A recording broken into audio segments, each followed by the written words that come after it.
name is Rick Alston. I'm a computer consultant by day and a vegan chef by night when I get the chance.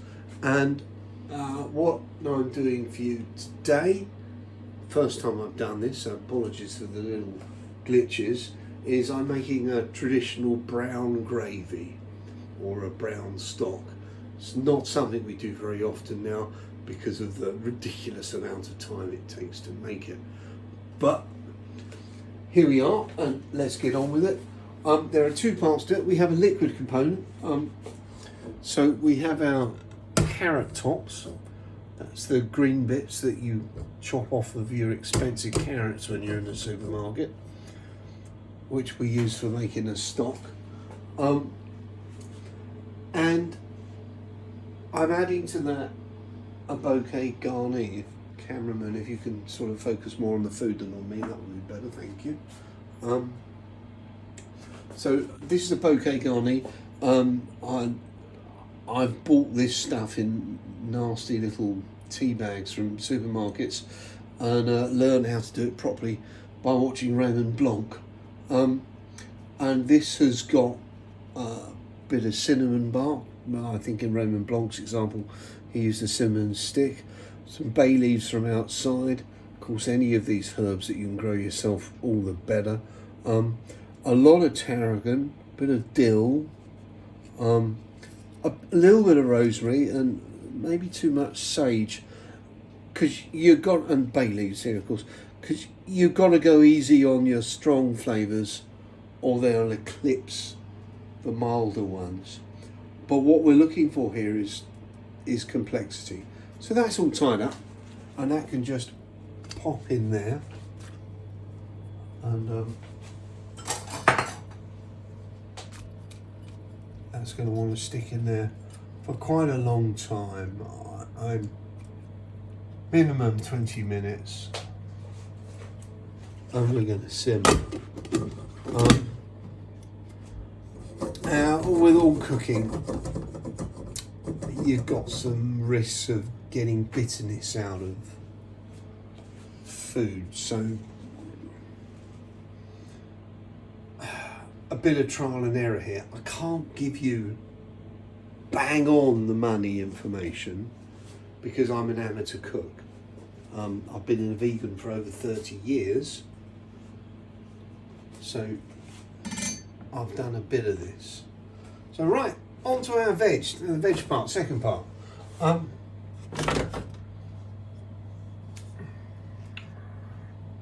We're going to give this a good liberal dose of olive oil. Let's get this. And what we're looking to do with this is char everything. We want a bit of caramelization. We want the sweetness to come out of the vegetables. The garlics are still in their skins. If we left them, if we skin them, then they would burn and get bitter. Don't want bitterness. Well, I don't. And the onions are very large because this way, when they cook, we get all the benefits of the different cooking parts of an onion, a well-cooked onion, a caramelized onion, and a soft, juicy onion. They're different components. They add to the complexity of the flavour. Right, now, this lot's going in the oven now. There's one thing I've forgotten.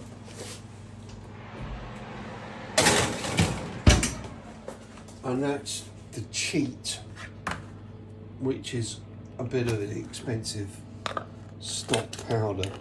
We're not going to leave this all to me. Like I said, I'm an amateur. So we're going to put way more than the recommended amount of stock into this container. Notice I've done it a good distance away from my saucepan because I don't want to bollocks up the whole container of stock by getting it steamy, because it will. So in it goes. Another little stir. can smell that already. There's a beautiful aromatic smell coming out from that, and it's the top of the list is the rosemary. That one's taken the prize. But they're all going to add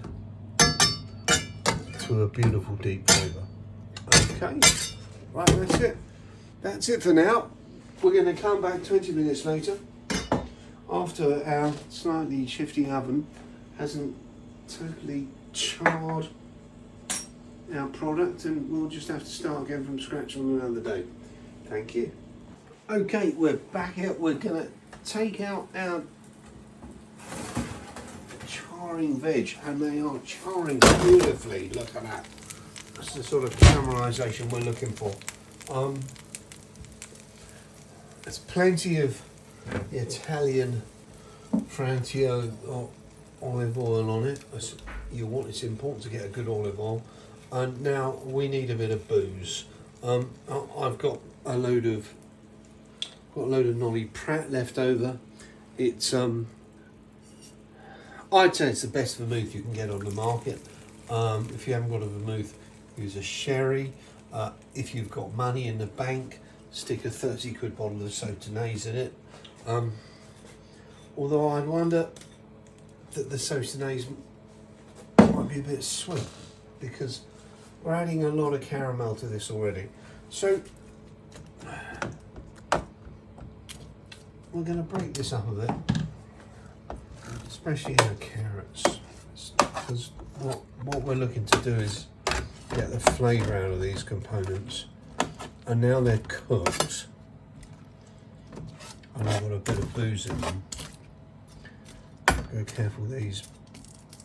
Still want to go careful with these garlics, because as soon as they come out of those skins, they'll burn in a heartbeat with this amount of liquid in. But I want to take off some of the alcohol in that. Not because I don't mind a drink.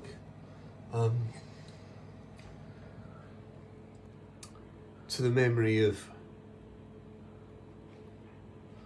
yeah, that's a good one, isn't it? You're gonna have to edit that bit out, because I'm not being in it. I don't know. I think we might have to keep that one in. Mm-mm. Keith Floyd, who was the first, and I believe still the greatest TV chef. I'm a devout vegan and will not eat meat and condemn animal cruelty on any level, but even Keith Floyd managed to keep me fascinated by cooking a fully skinned goat in a pit in Nepal. Such is the man's cooking excellence. And yes, Luciana, you're dead right, we are going to edit that out. And back to the food, please, cameraman. Soy sauce. Liquid salt, somebody described this to me. That's just bloody tragic. It's not liquid salt. It's a fermented product. So it has yeast. It's got comparisons with beer and Marmite. And it's very dimly related to mushrooms. And my apologies, a bit out of date. So that's going to go back in the oven, and we're going to give that a bit more heat. Let the spices in the vermouth, that spice wine, a sherry would do, a wine would do at a push. A beer would do it a push. And then we're going to be adding our liquid component here, which is bubbling along nicely. Yeah, there's some really nice smells coming out of there. The complexity we're looking for, is it? And that's the alarm that I set on my phone saying we should start doing this now. And then I changed my mind and did it earlier. I did say I was an amateur at the beginning of this. Right, I think we're good. We're going to come back in just 5 minutes. And we're going to start finishing the process. Not many steps to go. Right, we've had this back in the oven now for another smoke-filled amount of time. That's about 10 minutes, 15 tops. And it's a big moment in time now. This is where we take our liquid component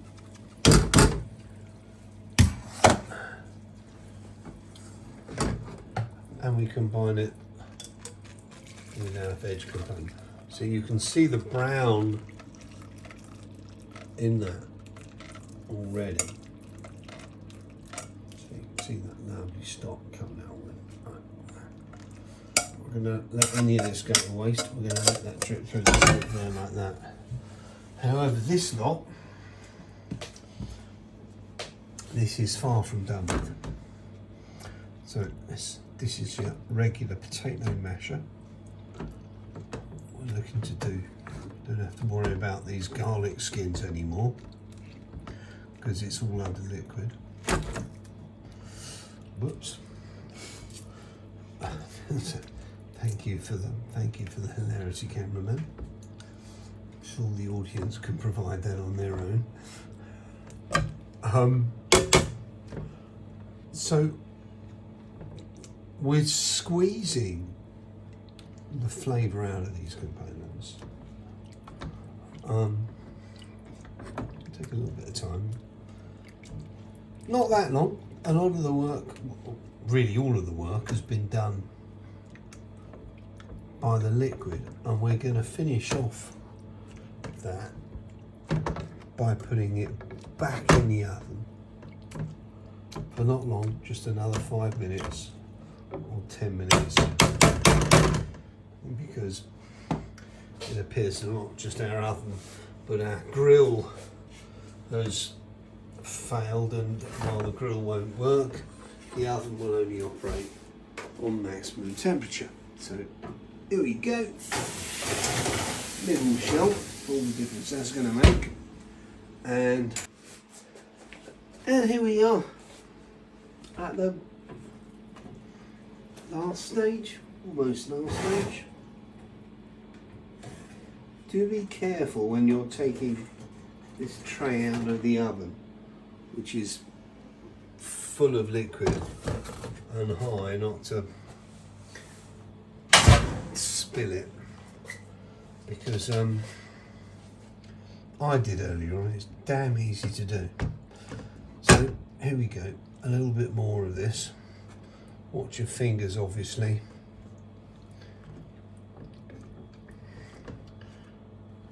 Folded cloth gives you more control over whatever you're holding, and not quite as much protection as a pair of oven gloves, but a lot more control. So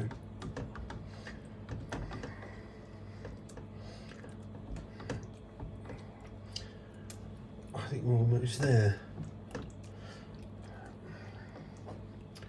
I'm not trying to turn this into a mashed potato, but we do want to make sure that we've got the flavour out of the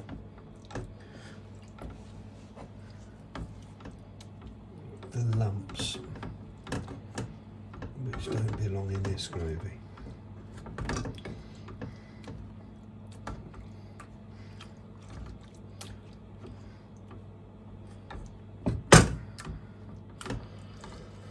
Right, I think that will do.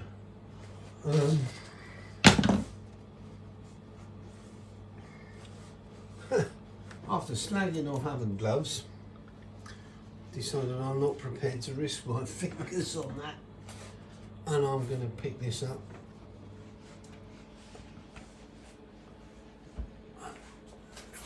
Tip it in our saucepan, that we put the original carrot tops in.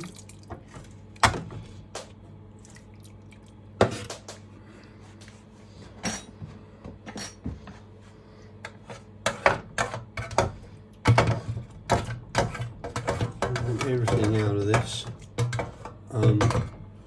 because it's hard to make,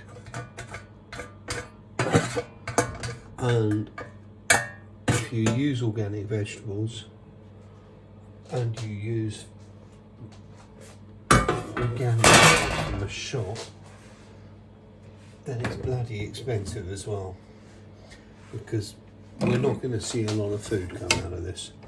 Right, so I'm going to give it one last crush with this. Remember, we're making, this is an onion and celery stock, but as you can see, if you want something that's going to really raise the roof of the palate, you need to do a lot more work than that. So we've got that under control, and now it's time to get rid of the solid parts of our gravy.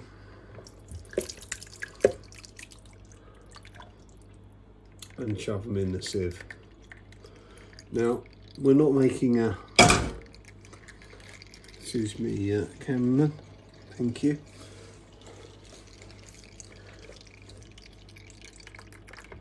We're not making the clear soup, so we don't have to worry about colour. Sieve will do just as well as a muslin bag. I say that, I wouldn't put this lot anywhere near a muslin bag, you'd be wasting the time.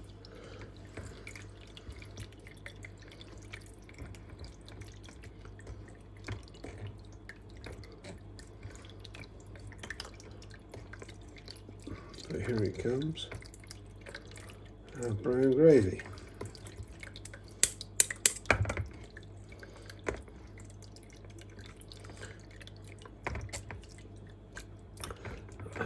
Now that's going to strain out of that for a while, but we've got that.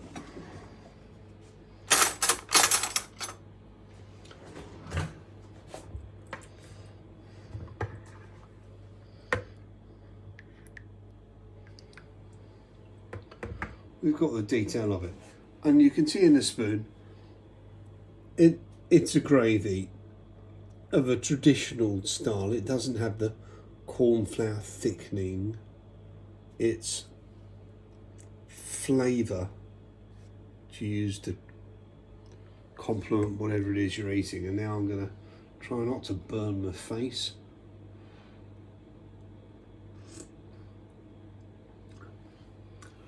And I think we've got a winner. Some people might want to add more salt.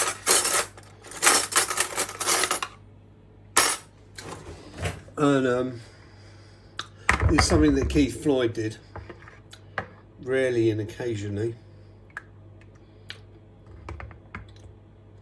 but he would still do it. Feed it to the cameraman